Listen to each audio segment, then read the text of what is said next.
Hey guys, let's talk about the fourth pillar. And this is probably my favorite one. So it's mentorship. Okay.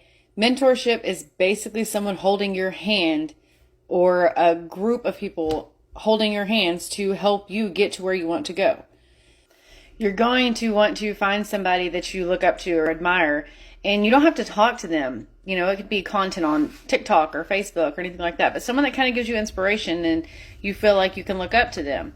Because let's be honest, without a mentor, if you're walking into a business and you have no idea what you're doing, you're going to get nowhere. So mentorship is something that is super, super, super important within your business.